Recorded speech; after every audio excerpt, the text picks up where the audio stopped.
Well, welcome to Partners in Ministry. I'm your host, Dan Smith, and today I'll be talking with Beth Andrew. Beth is the Executive Director of Quakerdale Family Services in Marshalltown, Iowa. Welcome, Beth, and thanks for joining me. Thanks, Dan. Our special guest today is Larissa Marble. Larissa is a social worker intern with Quakerdale Family Services. Welcome, Larissa. Thank you for having me. Larissa, you recently completed a class project on mental health services in rural settings. Overall, what was the finding of your research? With my research this semester, I have found that there are many barriers to accessing mental health care, especially in rural settings. What are some of the main contributors to the lack of this access to mental health? I think the biggest barrier is there's limited availability of mental health providers. Many people have to drive at least 40 minutes to access mental health care. Working clients can't just go to an appointment over their lunch hour, and they're going to need at least half a day to drive to and from their appointment, plus time during their appointment. And another big factor is transportation. Lack of ride services, or clients just can't afford gas to drive to appointments. Sure. Larissa makes great points. And I would like to add just a little bit to that. In regards to a shortage of mental health providers in rural areas, there is just a shortage of mental health providers in Iowa as well. We have a very challenging time trying to recruit licensed clinicians, and we are not alone. Other mental health providers are running into the same thing. So you may have mental health providers concentrated in like a metropolitan area, like we've got Des Moines or Cedar Rapids. However, you go further out from those communities and it's really a shortage, and it's really hard to serve all of the families. And that is really something that we are very passionate about, and why we keep trying to find creative ways to deliver services. Like we offer telehealth, and we also provide services such as functional family therapy that brings the care right to where the families are. Sure. What are some general titles or common names for mental health providers? I mean, some of us may not know all of the different nuances of how these services are available. What are some common names that are used to represent mental health services? So if you look at it from a licensing standpoint and you're wanting to bill your insurance traditionally, you're going to be looking for someone who's a licensed independent social worker, someone who's a licensed master social worker practicing underneath licensed independent social worker, licensed mental health counselor, licensed marriage and family counselor. So those are just some of the bigger licensing that are out there, but people are starting to designate counseling as well. And a counseling service is going to be maybe someone who isn't licensed at the master's level. So it's still a great service, and you get choice in who you want to access. So lots of online stuff is popping up, so people can go there as well. Sure. Larissa, in your research, did you find that there's still a stigma about mental health in rural settings? I mean, there's already negative stigma about needing mental health care. I think that has gotten better over recent years.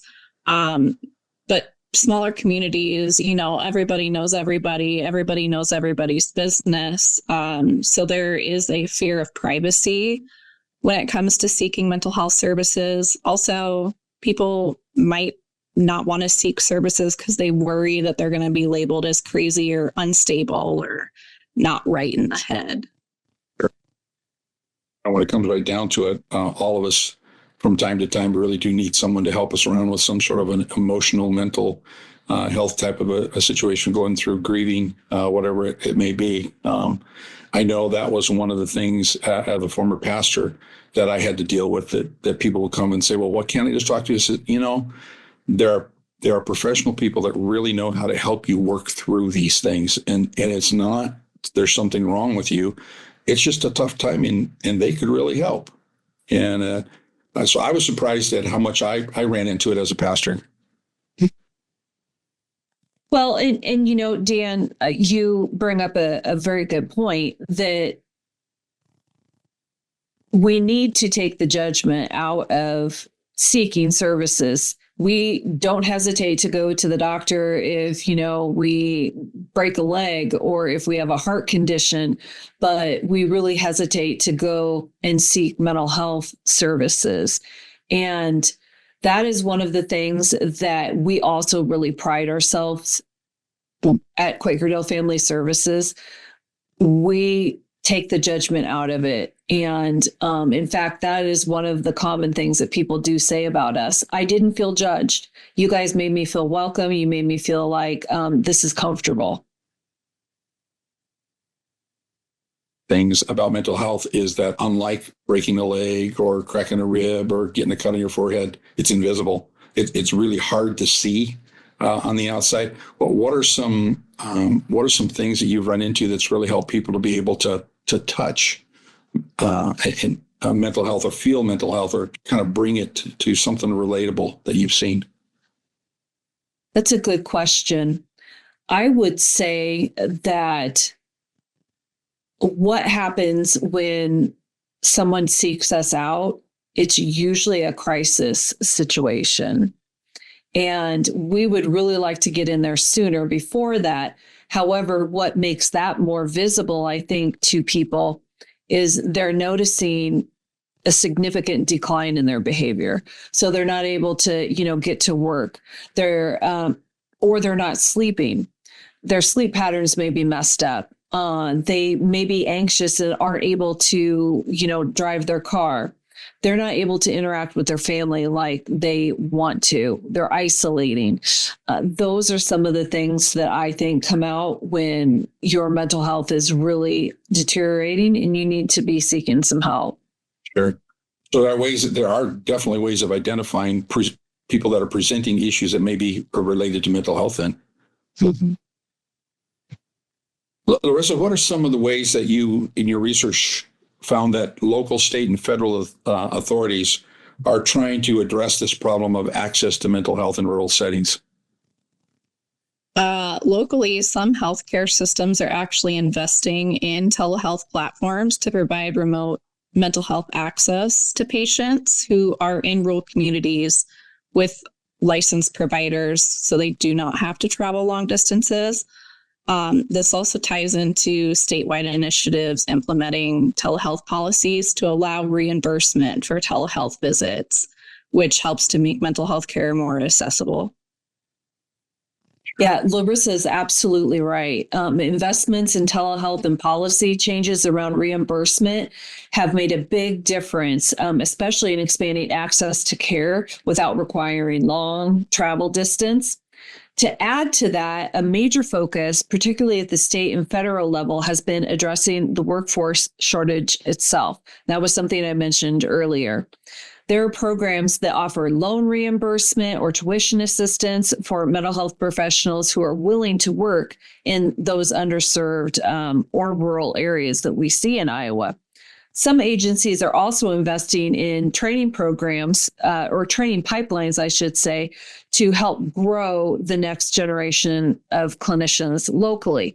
And that is something that we at Quakerdale have invested in because we are welcoming those master's level students, and they are getting to be mentored and they're getting to get supervised by someone who is a licensed clinician.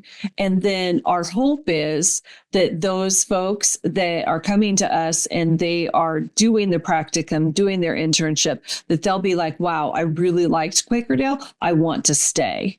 So that's definitely something that we want to continue to invest in.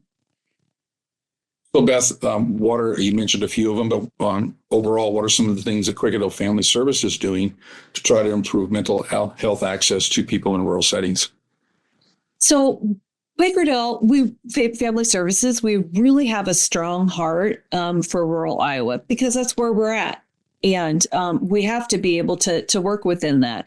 We know that folks in the areas that we serve struggle with access to consistent, affordable mental health care. So we have been really intentional about how we show up to meet that need. One way is by bringing those services directly to families, especially through our functional family therapy program, which is it's evidence-based. It allows us to provide in-home support to families who are at risk of involvement with the juvenile justice or the child welfare system. It's relationship-focused and works incredibly well in rural areas where access might be limited. We also offer the telehealth option to families to overcome that transportation barrier. And through our Hope Fund, we provide a sliding fee scale that helps therapy be more affordable and accessible. That is really huge for families who fall into that gap of needing support, but not qualifying for other services. So that insurance piece, is something that we pay very close attention to. And another unique aspect about our work is that we are located at the Wolf Ranch. And we offer equine-assisted therapy and more nature-based type of sessions. A lot of clients, especially those dealing with trauma or who don't respond well to traditional office settings, really open up in that environment. It's quiet, it's safe, it's healing. So we're also continuing to grow and build partnerships and explore creative ways to reach more families, because we truly believe that healing and hope should never be limited by where someone lives. Tell you what, I am a firm believer that if I wanted to put some preventative medicine to work in me for mental health, I'd be spending at least an hour a week out at the ranch, because that is one awesome place to just relax and let the world go by. It is so relaxing out there. Plus your horses are cool too. And I think you've got something to do with cats, if I'm not mistaken. We do. We have our cat lounge. And this is kind of a funny little tidbit that I'm going to share. I found a certification program to integrate cats into therapy. And so I have finished that certification program. So we are now saying if folks want to come out and do therapy in our cat lounge, Whiskers and Manes, we can do it. Oh, only you come up with that. That is great. That is awesome. So I'm listening to this video and I'm going, it'd probably be worthwhile for me to at least check out how I could access the mental health services, either for me or for one of my family members. Well, what would be my first step? What should I do? Yep. The first step I would honestly recommend is just to do a little research. What's available in your area? Just do a simple Google search. Ask your primary care provider, or even reach out to your child, if you're a parent, to the school counselor, because they also have access to some of those resources.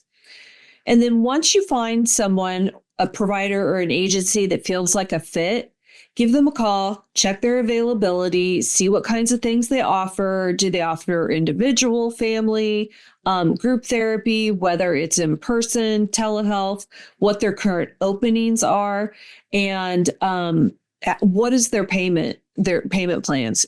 What are their specialties? So don't be afraid to ask questions, because this is your health that we're talking about. So, and honestly, if you are not sure where to start, Dan, you're always welcome to reach out to us at Quakerdale Family Services. We're so happy to talk people through options. Even if we're not the right fit, we want to help connect you with someone who is.